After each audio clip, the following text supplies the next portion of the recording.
On a spring morning in 1943, German fighter pilots stationed along the English Channel watched a new shape emerge from the clouds over occupied France.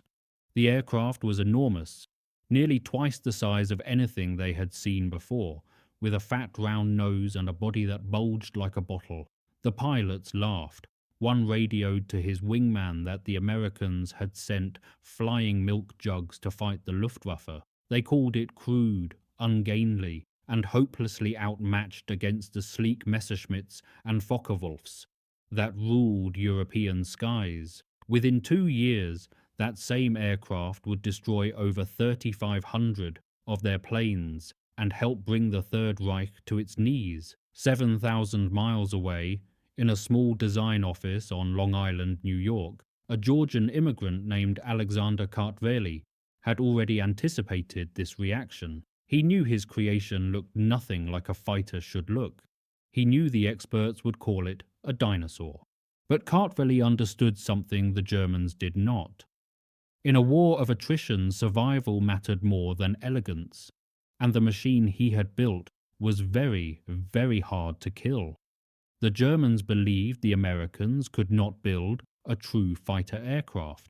They were about to learn how catastrophically wrong they were.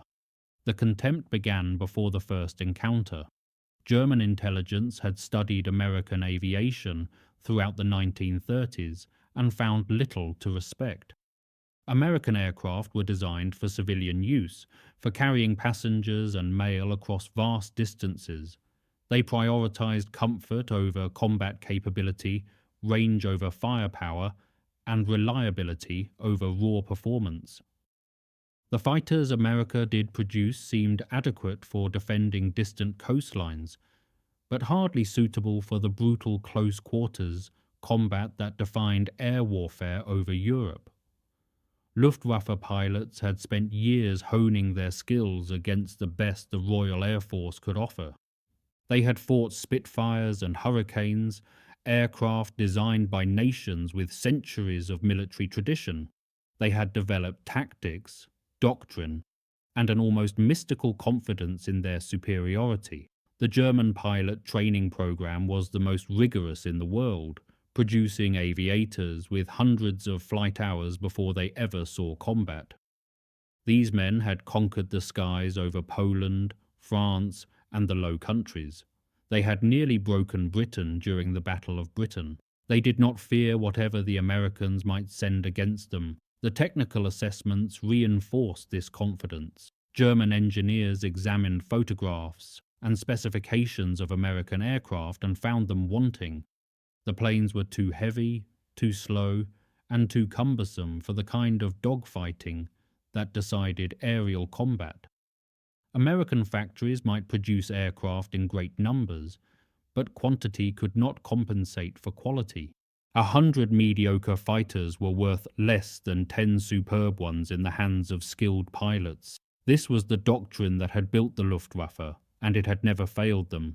Hermann Göring, commander of the German Air Force, embodied this contempt. He had built the Luftwaffe from nothing into the most feared aerial armada in history. He understood what it took to produce combat aircraft, the precision engineering, the specialized materials, the years of experience required to train skilled workers. The Americans had none of these advantages. Their aviation industry built transports and trainers. The notion that they could suddenly produce fighters capable of challenging German designs struck him as laughable. This analysis contained a fatal flaw. The Germans measured American potential by American peacetime production. They saw factories making transport planes and trainers and concluded these factories could not produce world-class fighters. They observed that America had stayed out of the European war and assumed this meant Americans lacked the will to fight effectively.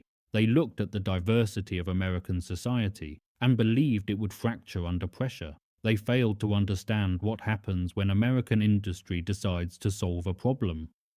The transformation began in the mind of one man.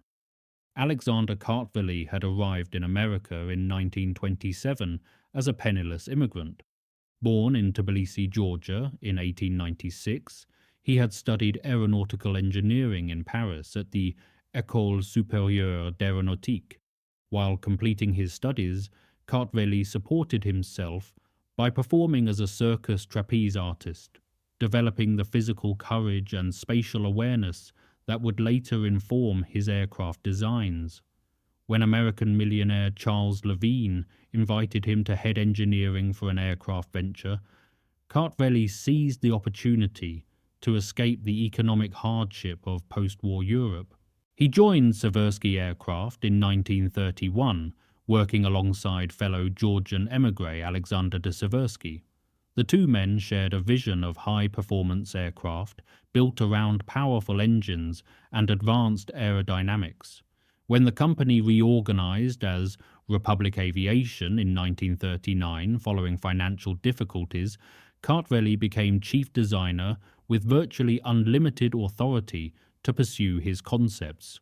Kartveli approached aircraft design differently than his European counterparts.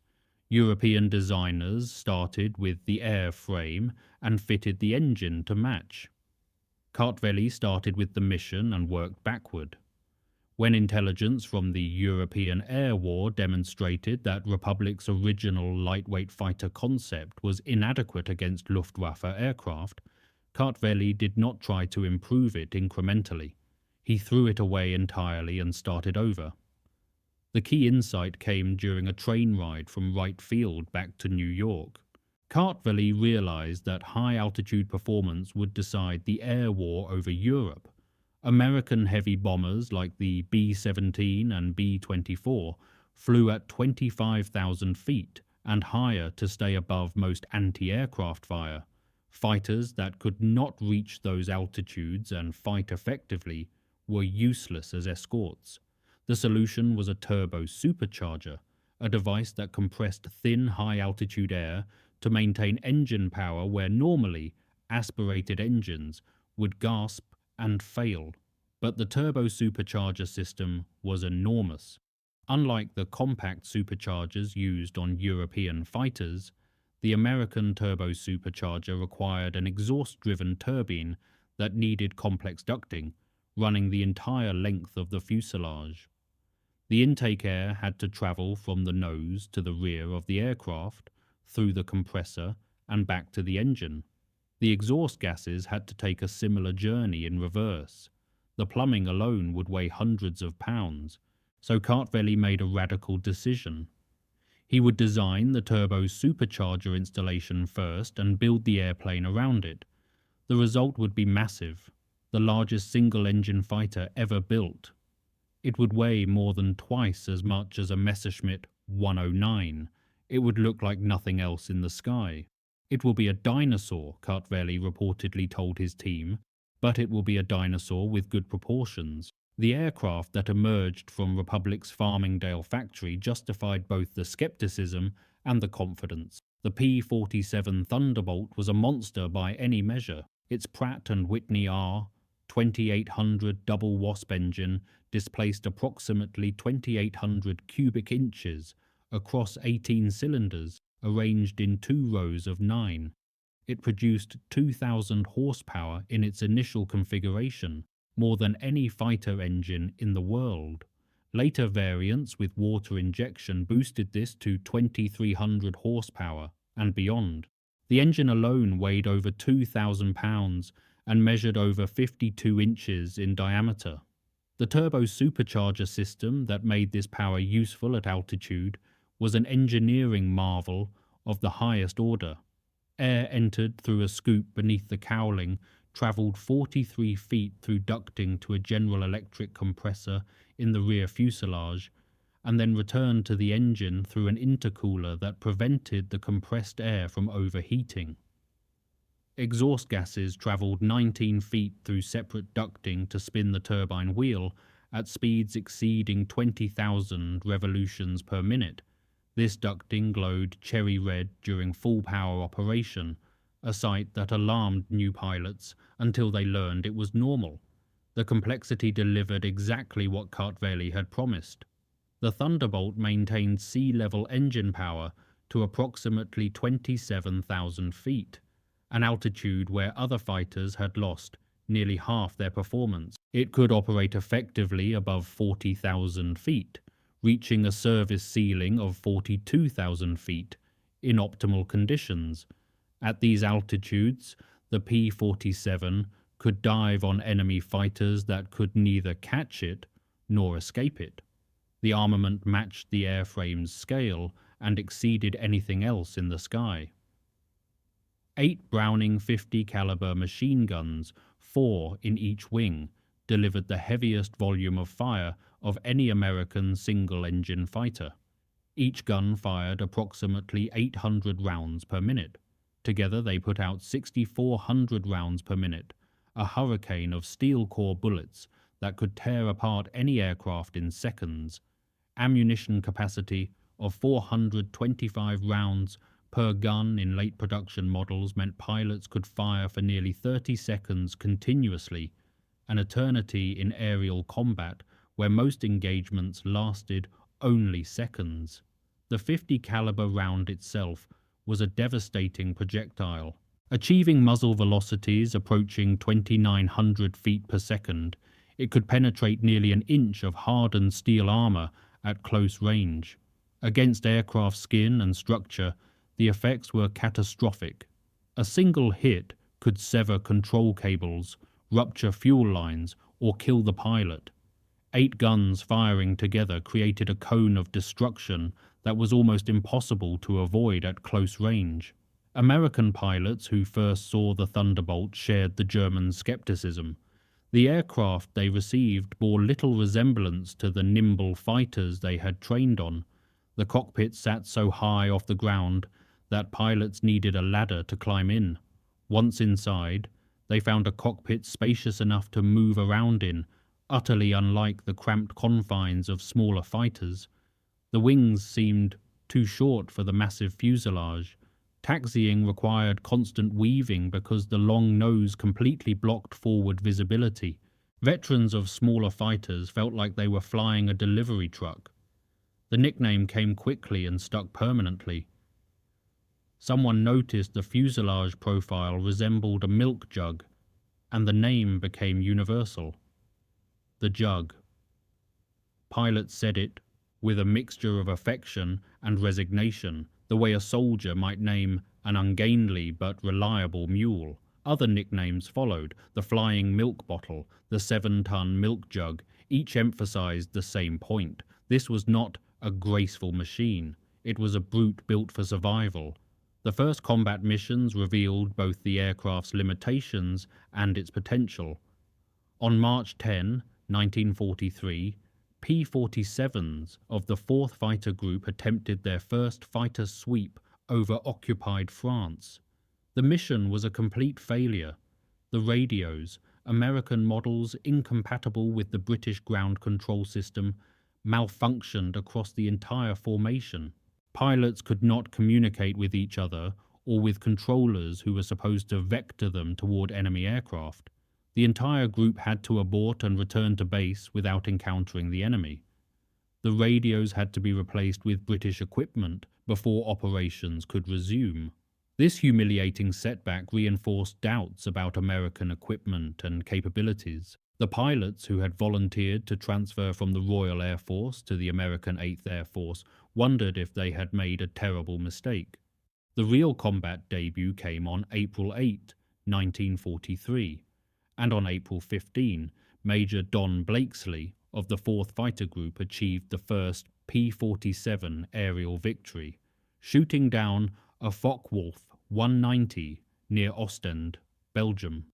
It was an important milestone, proof that the aircraft could kill, but it revealed troubling realities. The Thunderbolt consumed fuel at a prodigious rate, limiting how far it could escort bombers into enemy territory. Early missions could barely reach the German border before having to turn back. Bombers flying deep into Germany went without fighter escort, and the Luftwaffe made them pay terribly for the privilege. German pilots who encountered the new American fighter in those early weeks confirmed their initial impressions. The P-47 could not turn with a Messerschmitt or a Focke-Wulf. Its roll rate was good, but in sustained turning combat it bled energy rapidly and fell behind. It could not climb with German fighters either. In a zoom climb after a diving pass, the heavy Thunderbolt lost speed faster than its lighter opponents. In a classic dogfight, the kind of swirling, turning combat that had defined air warfare since the First World War, the Thunderbolt seemed hopelessly outclassed. German pilots developed tactics to exploit these weaknesses with brutal efficiency. They would let the Americans dive through their formations, accepting the initial pass, then use their superior climb and turn performance to get behind the Thunderbolts as they tried to escape. Once on the tail of a P-47, a skilled German pilot could stay there indefinitely, pouring fire into the big American fighter until it went down. But something strange began happening. The Americans they shot at would not go down. The incident that changed everything occurred on June 26, 1943. Second Lieutenant Robert S. Johnson of the 56th Fighter Group was returning from a mission over France when a Focke-Wulf 190 caught him from behind near Forges-les-Eaux. The German pilot was skilled and aggressive, closing to point-blank range and pouring fire into Johnson's Thunderbolt with precision and persistence. Johnson felt the impacts shudder through his aircraft. Cannon shells punched through the fuselage and wings. Machine gun bullets shattered the canopy, sending plexiglass fragments into his face. Fire broke out in the cockpit. Hydraulic fluid sprayed everywhere, soaking his flight suit. Johnson was wounded in the face, hands and legs. His controls barely responded to his inputs. The aircraft wanted to roll and dive. By every measure of aerial combat, by everything the training manuals said about damage and survivability, he should have been dead. The German pilot made pass after pass, emptying his ammunition into the stricken American fighter. Johnson counted the hits as they came. 21 20mm cannon shells tore holes in his aircraft large enough to put a fist through. Over 200 smaller machine gun bullets added to the destruction. Holes appeared everywhere in the Thunderbolt's skin. Entire sections of the tail and fuselage were shot away.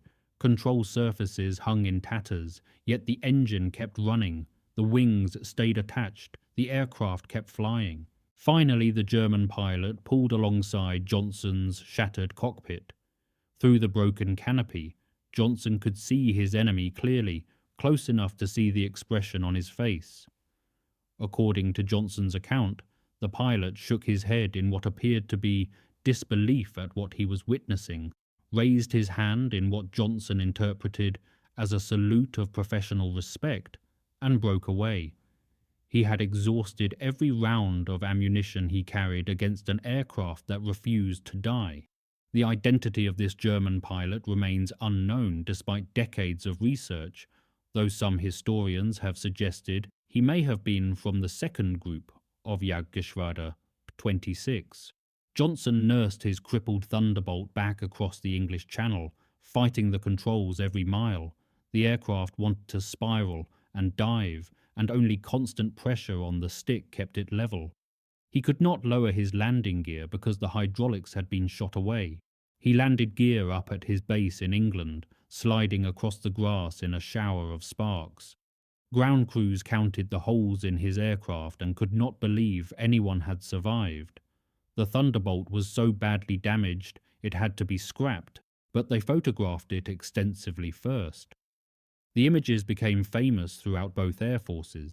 Johnson walked away from a plane that had absorbed more damage than seemed physically possible.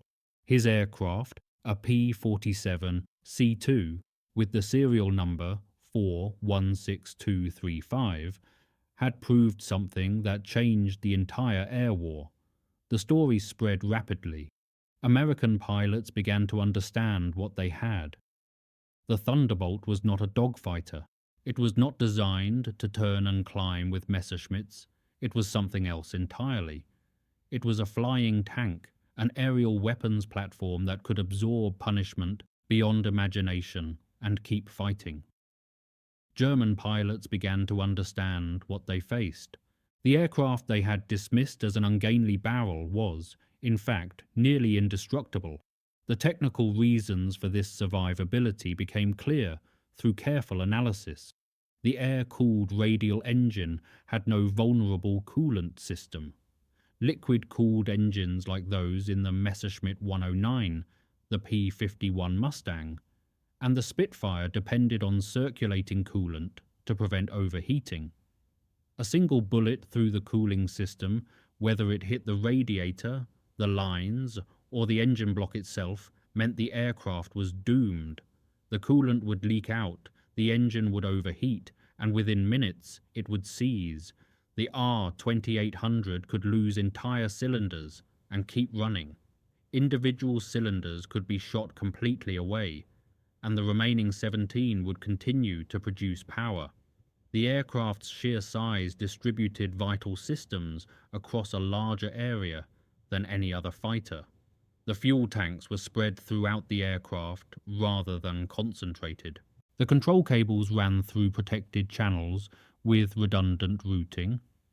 The pilot sat behind armor plate and self-sealing fuel tanks that would plug small caliber holes automatically. The structure itself was massively overbuilt by European standards, designed to withstand the stresses of high-speed diving that would tear lighter aircraft apart. German pilots adapted their tactics, concentrating fire and attacking in groups to overwhelm the American fighters' defenses. But the fundamental problem remained. They could hit the Thunderbolt repeatedly. They could damage it badly enough that it trailed smoke and fluid across the sky. But killing it required concentrated, sustained fire that exposed the attacker to the 8-gun battery of the aircraft they were trying to destroy. Many German pilots discovered too late that a damaged Thunderbolt could still shoot back. The transformation of the P-47 from struggling newcomer to dominant predator happened through institutional learning on a scale the Germans could not match. American commanders studied every mission, analyzed every encounter, and fed lessons back to both operational units and training establishments. Tactics that worked were documented and distributed. Tactics that failed were analyzed and discarded.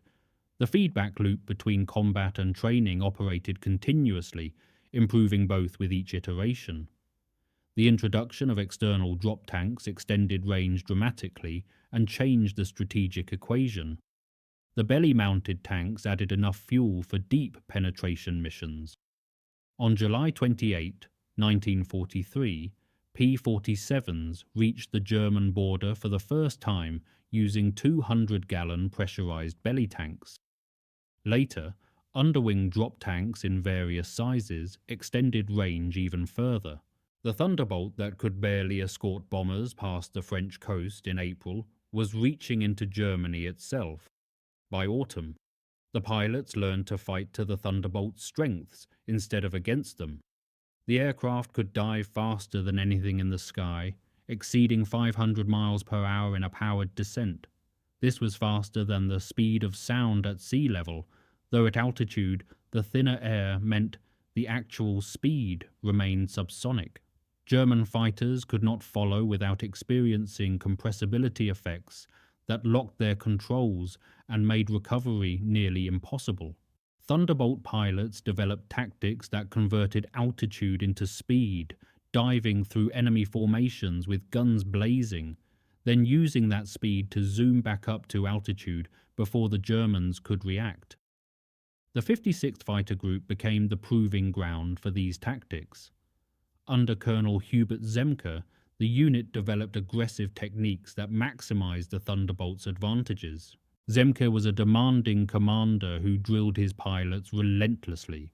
He insisted they master the aircraft's quirks and exploit its capabilities rather than fighting it.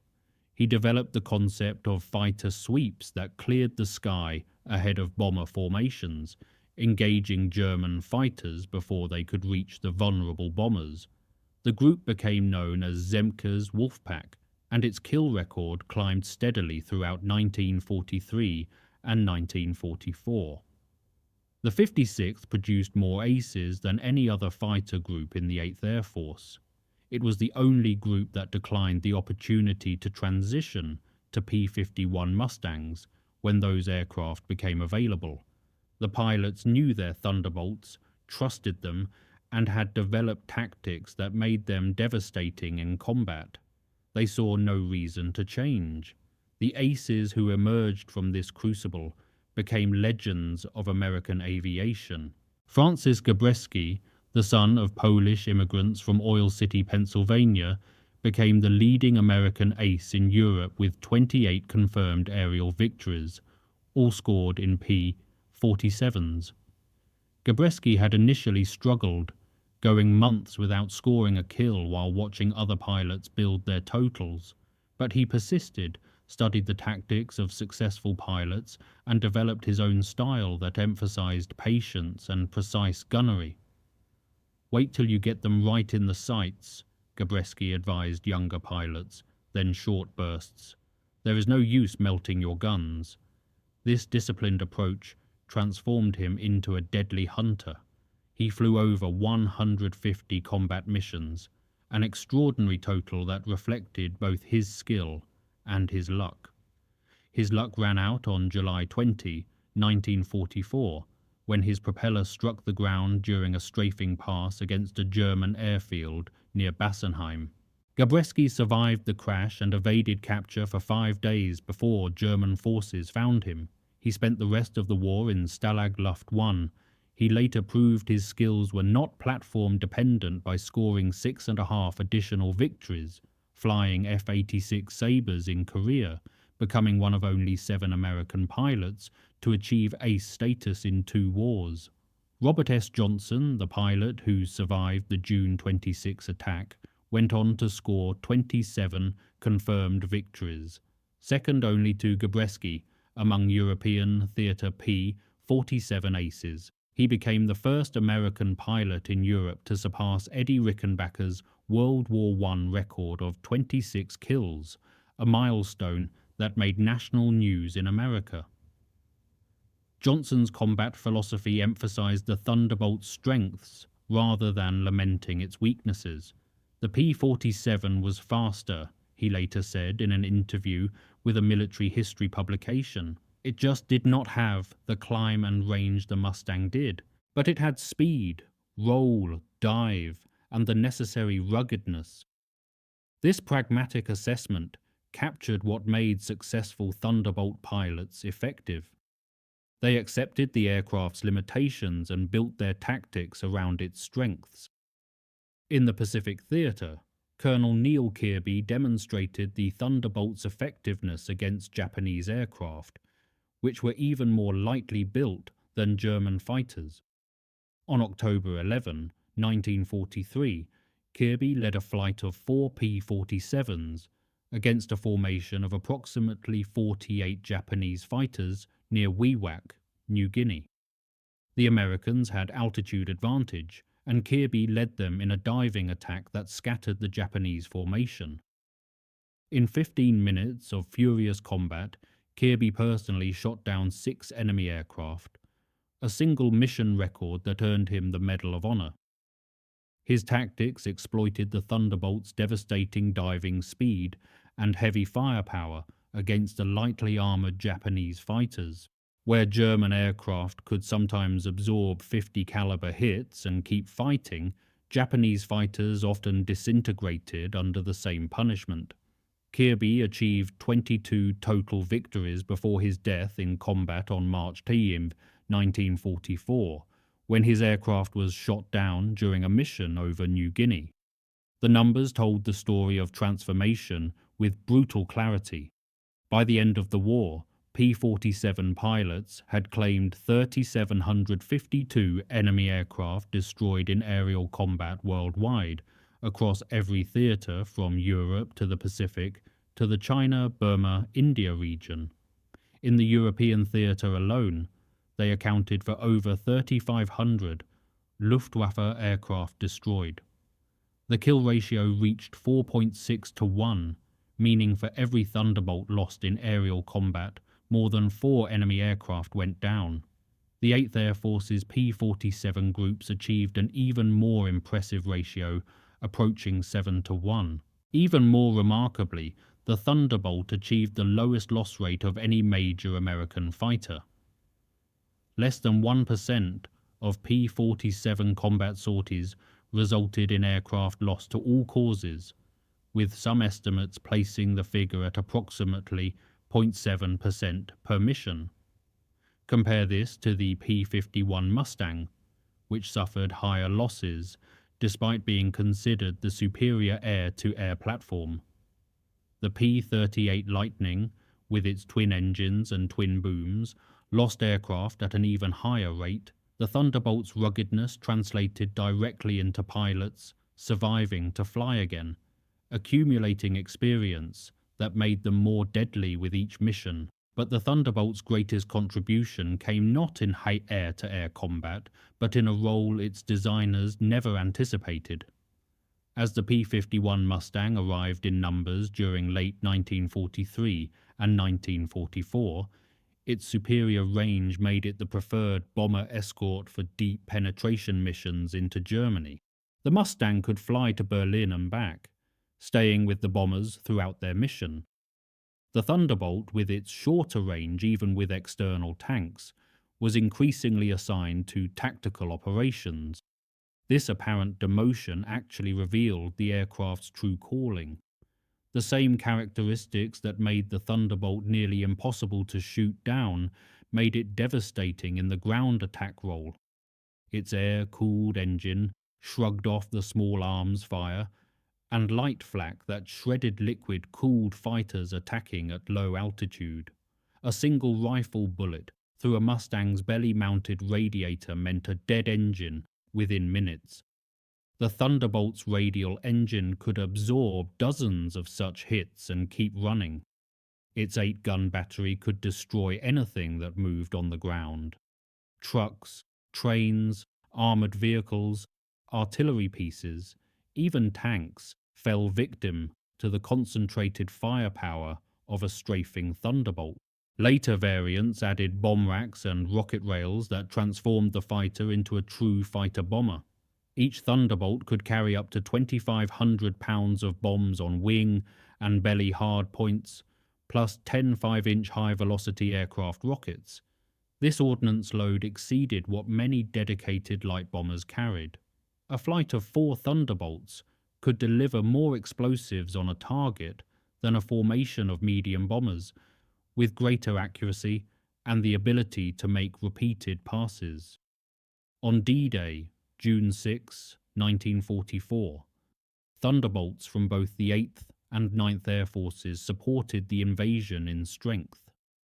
The 56th Fighter Group flew multiple missions that day, taking off before dawn to provide cover for the landing forces as first light broke over the beaches. Gabreski, flying one of those early missions, later recalled the sight that greeted him as the sun rose. The water was literally covered with ships between England and France, he remembered. It was one of the most spectacular sights I have ever seen. Thousands of vessels, from massive battleships to tiny landing craft, formed a bridge of steel across the English Channel. Above them, Allied fighters maintained a protective umbrella that kept the Luftwaffe at bay. The German Air Force was virtually absent that historic day. Only 2 German fighters, piloted by Josef Priller and Heinz Wodarczyk of Jagdgeschwader 26, actually reached the beaches. Dozens of others attempting to reach the landing areas were destroyed by Allied fighters before they could threaten the vulnerable troops below. The air superiority that allowed this was built on years of attrition, of Thunderbolts and Mustangs, grinding down the Luftwaffe, until it could no longer contest the skies over France. In the weeks following the invasion, P-47s became the scourge of German ground forces, trying to reinforce or retreat from Normandy. Every road and rail line in France became a hunting ground for American fighters. The Falaise Pocket in August 1944 demonstrated the Thunderbolt's destructive potential in graphic and terrible fashion. On August 13, 37 pilots from the 36th Fighter Group discovered between 800 and 1,000 enemy vehicles trapped on roads west of Argenton. The Germans were trying to escape the closing Allied trap, but the roads were jammed with trucks, tanks, artillery pieces, and horse-drawn wagons in a massive traffic jam that stretched for miles. The Thunderbolts attacked continuously for hours, strafing and bombing until their ammunition was exhausted, then returning to base to rearm and attack again. By the time they finished, the pilots claimed 400 to 500 vehicles destroyed in a single afternoon. The roads were choked with burning wreckage.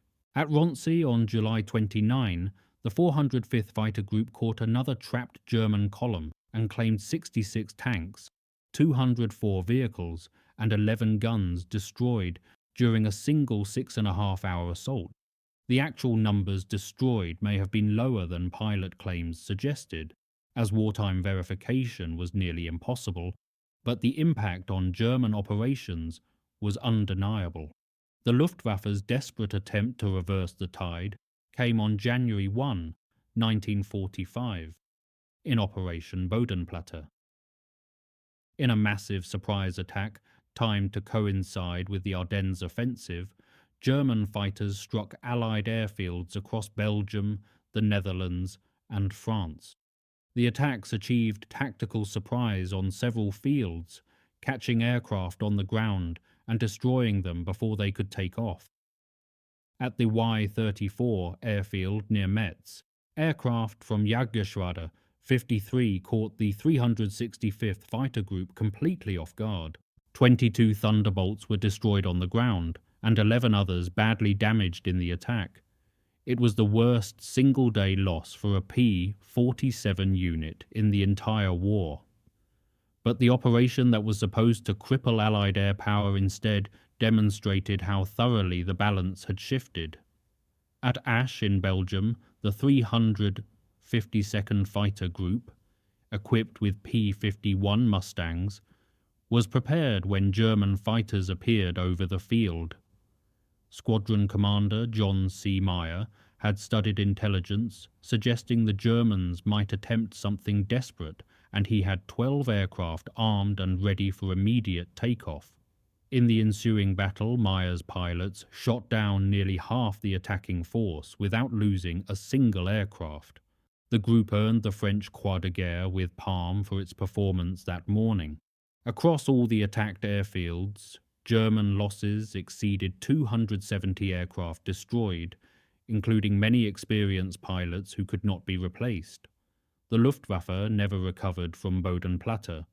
The attack intended to restore German air superiority, instead consumed the last reserves of trained pilots. A captured German prisoner at Metz pointed at the smoking wreckage of American Thunderbolts destroyed in the morning attack and asked his captors what they thought of that. Days later, factory-fresh P-47s arrived as replacements from depots in England. Within a week, the 365th Fighter Group was back to full strength, flying missions as if nothing had happened. When the interrogator turned the question back on the prisoner, the German's reply captured the strategic reality perfectly. That, he said, is what is beating us.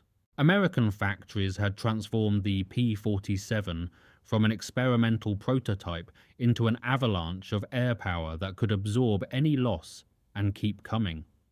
Republic Aviation's main plant at Farmingdale, Long Island, produced the majority of aircraft, but demand necessitated expansion to a second facility in Evansville, Indiana.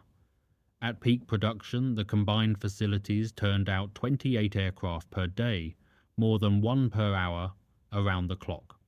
Total production reached 15,683 aircraft, more than any other American fighter of the war.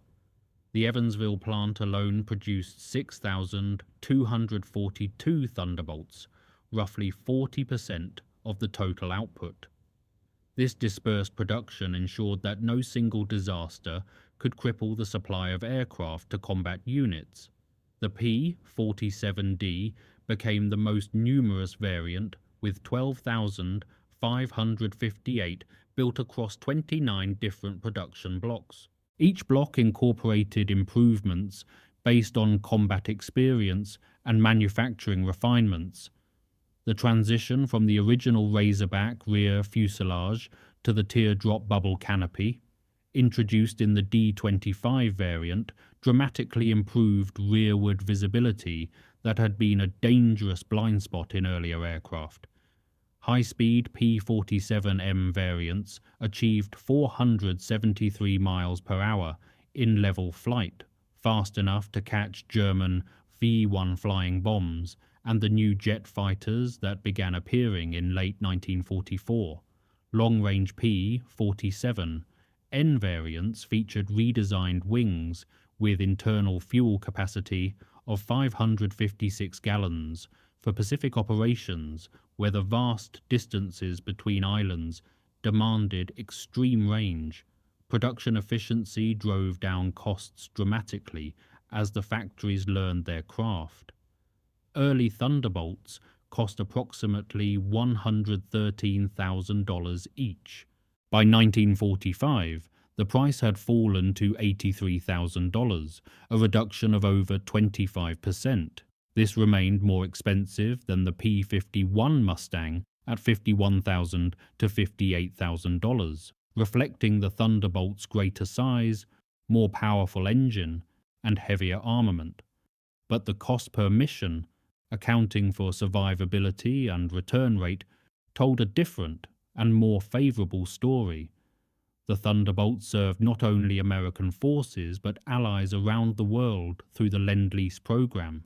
The Royal Air Force received over 800 Thunderbolts, operating 16 squadrons, primarily in Burma and Southeast Asia, where its ruggedness proved invaluable in jungle conditions that corroded and degraded more delicate aircraft. Brazil's 1st Fighter Group flew 445 combat missions in Italy, proving that pilots from South America could master the demanding aircraft as well as anyone. Mexico's 201st Fighter Squadron completed 791 sorties in the Philippines without losing a single aircraft or pilot to enemy action, an extraordinary record of effectiveness and survivability.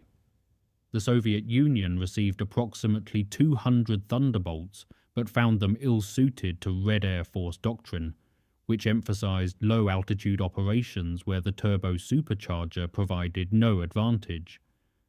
At treetop height, the Thunderbolt was a heavy, thirsty aircraft without the high-altitude performance that justified its complexity. The Soviets preferred simpler, lighter fighters better suited to their style of warfare. This illustrated an important truth about the aircraft. The Thunderbolt was not a universal solution. It was optimized for a specific type of warfare, high-altitude escort and ground attack, and it excelled at that mission beyond anything else available. The debate over the P-47 versus the P-51 Mustang occupied wartime strategists and continues among historians today. German prisoner pilots interrogated after capture rated the Mustang the best overall American fighter, respecting its speed, range, and agility while noting its vulnerability to cannon fire. The liquid-cooled engine that gave the Mustang its sleek lines also gave it a fatal weakness. The same prisoners described the Thunderbolt as admirable for its ruggedness and superb diving speed, an aircraft that could absorb tremendous punishment and remain airborne. The consensus that emerged from these interrogations acknowledged both aircraft as essential to Allied victory, their strengths complementary rather than competing. The 56th Fighter Group's decision to retain P-47s throughout the war, unique among 8th Air Force fighter groups, reflected this understanding. When offered the chance to transition to Mustangs, as other groups were doing, Zemke's Wolfpack declined. They had mastered the Thunderbolt, developed tactics that exploited its capabilities, and achieved a kill record that spoke for itself. The group finished the war with over 665 aerial victories plus over 300 aircraft destroyed on the ground, one of the highest totals of any fighter unit in any air force, in any theatre. As the war ended, the Thunderbolts, that had ruled European and Pacific skies, faded quickly from service. Jet aircraft made piston engine fighters obsolete almost overnight. The last P-47 rolled off the production line in December 1945. Within a few years, most had been scrapped, their aluminum melted down for civilian use, or sold to foreign air forces at bargain prices. The factories that had produced them at the rate of nearly 1 per hour converted to civilian production, or closed entirely. The pilots who had flown them scattered back to civilian life. Gabreski became a career Air Force officer, commanding wings in Korea and Vietnam before retiring as a colonel. Johnson left the service to become an insurance executive, rarely speaking publicly about his wartime experiences. Zemke retired as a colonel after a distinguished post-war career. The men who had proven the doubters wrong, who had turned a flying milk jug into a weapon of decisive importance, returned to ordinary lives with ordinary jobs and ordinary concerns. The aircraft themselves became increasingly rare. Of 15,683 built, fewer than 20 survive today in flying condition. A few more exist in museums, their olive drab paint faded, their guns empty, their engines silent. The Smithsonian Institution displays one at its facility in Virginia. Others can be found at air museums across America and around the world. Visitors walk past them without understanding what they represent, what they accomplished, what they meant to the men who flew them and the nations they defended.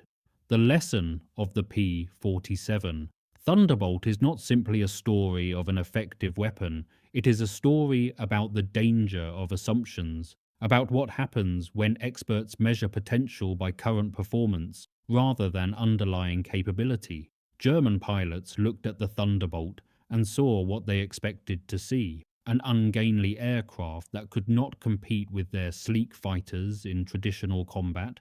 They did not see the engineering philosophy that prioritized survival over agility. They did not see the industrial capacity that could absorb losses and keep producing.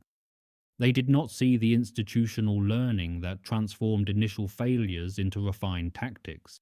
They made the same mistake their leaders made about America itself. They saw a nation that had not mobilized for war and concluded it could not mobilize. They saw factories making consumer goods and assumed those factories could not make weapons. They saw diversity and believed diversity meant weakness. Each assumption was tested by reality. Each assumption proved wrong. Each error contributed to their ultimate defeat. The men who built the Thunderbolt understood something profound about modern warfare. They understood that combat is not a duel between champions, but a grinding contest of attrition. The aircraft that survives to fight again is more valuable than the aircraft that wins brilliantly, but dies in the process. The pilot who returns from every mission accumulates experience that makes him deadlier each time. The factory that produces reliable machines in overwhelming numbers matters more than the workshop that crafts exquisite prototypes. Alexander Kartveli, the Georgian immigrant who conceived the Thunderbolt during a train ride back to New York, died in 1974, largely forgotten by the public he had helped defend. His aircraft had destroyed more enemy planes than any other American fighter. It had delivered more ordnance against enemy ground forces than any other fighter in the European theatre. It had brought more pilots home alive than any comparable aircraft on any side of the conflict. But history often remembers elegance over effectiveness. The sleek Mustang, the elegant Spitfire, the deadly Zero capture the imagination in ways the ungainly Thunderbolt does not. The Jug, the flying milk bottle, the aircraft that looked like a dinosaur but fought with devastating effectiveness, fades from popular memory even as its record stands unchallenged. Perhaps that is fitting. The Thunderbolt was never meant to be beautiful. It was meant to work. It was meant to take punishment that would destroy other aircraft and keep flying. It was meant to put 8 streams of .50 caliber fire on target and let the pilot live to do it again tomorrow. By every measure that actually mattered in the brutal calculus of war, it succeeded beyond what anyone had the right to expect. The numbers remain staggering, even 8 decades later. Over 746,000 combat sorties flown. Over 132,000 tons of bombs dropped on enemy positions, thousands of locomotives, tens of thousands of vehicles, countless defensive positions destroyed or damaged. These statistics represent not abstract figures, but the systematic dismantling of the enemy's ability to wage war. Every train that did not reach the front carried supplies that German soldiers never received. Every truck destroyed on a French road was ammunition or food or reinforcements that never arrived. The Thunderbolt did not win the war alone, but it made winning possible in ways that cannot be measured simply by counting aerial victories. The German pilots who laughed at the flying barrel in 1943 were not laughing in 1945. By then, those who survived understood what they faced. They understood that the ungainly American fighter embodied everything they had failed to anticipate about their enemy. Industrial might that could replace losses faster than they could inflict them. Engineering pragmatism that valued survival over specifications, the ability to absorb initial failures and improve systematically. The willingness to sacrifice elegance for effectiveness. The Thunderbolt was America's answer to the Luftwaffe, and the answer was devastating. The history you just heard carries lessons that echo into our present day. Nations still make the mistake of seeing what they expect to see rather than what actually exists. Leaders still dismiss capabilities they do not understand. Intelligence analysts still measure potential by current performance rather than underlying capacity. The cost of such misjudgment remains as high as ever. The Thunderbolt reminds us that first impressions deceive, that appearance does not equal capability, and that the practical solution that works will always defeat the elegant solution that fails. It reminds us that wars are won by systems, by the ability to produce, to train, to learn, and to persist. Most importantly, it reminds us never to underestimate an opponent simply because they do not match our expectations. If you found this story compelling, please take a moment to like this video. It helps us share more forgotten stories from the Second World War. Subscribe to stay connected with these untold histories. Each one matters, each one deserves to be remembered. We would love to hear from you. Leave a comment below telling us where you are watching from. Our community spans the globe, from veterans to history enthusiasts, and you are part of something special here. Thank you for watching, and thank you for keeping these stories alive.